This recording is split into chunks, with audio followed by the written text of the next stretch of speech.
அடுத்த சம் பார்க்கலாம். The product of two numbers is 20,535.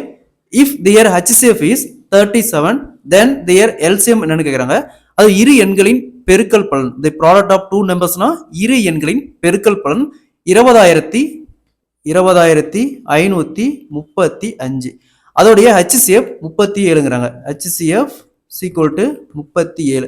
அதோடைய LCM என்னன்னு ஃபைண்ட் பண்ண சொல்லியிருக்காங்க. இந்த LCM அண்ட் HCF இந்த மாடல் சம் கொடுத்துட்டு, அதாவது இரு எண்களின் பெருக்கல் பலன் ஒரு வேல்யூ கொடுத்துட்டு அதோடைய HCF கொடுத்துட்டு LCM கண்டுபிடிக்க சொன்னாங்களா, அந்த ப்ராடக்ட் ஆஃப் டூ நம்பர்ஸ் அந்த பெருக்கல் பலனுடைய ரெண்டு நம்பருடைய அந்த வேல்யூ வகுத்தல் HCF 37. இதை அப்படியே கேன்சல் பண்ணுமா 555 வரும். ஸோ அப்போ option B is the correct answer. So இதேமாரி இன்னொரு மெத்தட்ல இந்த சம் சால்வ் பண்ணலாம். இங்கே 20,535 வகுத்தல் கீழே 37. ஸோ டிஜிட்டல் மெத்தடில் சால்வ் பண்ணோமா, இங்கே பாருங்க 7 + 3 10. 10னா எடுத்துக்குவோம் 1 எடுத்துக்குவோம். அதேமாதிரி இங்கே பாருங்க 5 + 5 10. 10னா 1 எடுத்துக்கணும். ப்ளஸ் இங்கே 2 + 3 5.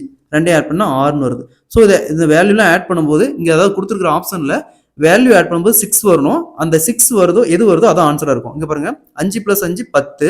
10னா 1 எடுத்துக்குவோம். ப்ளஸ் இங்கே என்ன இருக்குது 6. இதை ஆட் பண்ணும்போது 7 வருது. அப்போ இந்த ஆப்ஷன் வராது. இதை ஆட் பண்ணுங்க 5 + 5 10. 10னா நம்ம என்ன எடுத்துக்குவோம் 1 எடுத்துக்குவோம். ப்ளஸ் இங்கே 5 இருக்குது. ஆட் பண்ணும்போது 6 வருது. அப்போ இது பாருங்க கரெக்டாக வருது. அதேமாரி இங்கே 5 + 5 10. 10னா 1 எடுத்துக்குவோம். இங்கே ப்ளஸ் 4 ஆட் பண்ணும்போது 5 வருது. அப்போ இதுவும் வராது. அதேமாதிரி இங்கே பாருங்க 5 + 5 10. 10னா 1 எடுத்துக்குவோம். ப்ளஸ் 8 9 வருது. ஆட் பண்ணும்போது 9 வருது. அப்போ இதுவும் வராது. ஸோ நம்ம இந்த மெத்தடில் சால்வ் பண்ணுவோம். கொஞ்சம் குயிக்காக சால்வ் பண்ணிடலாம்.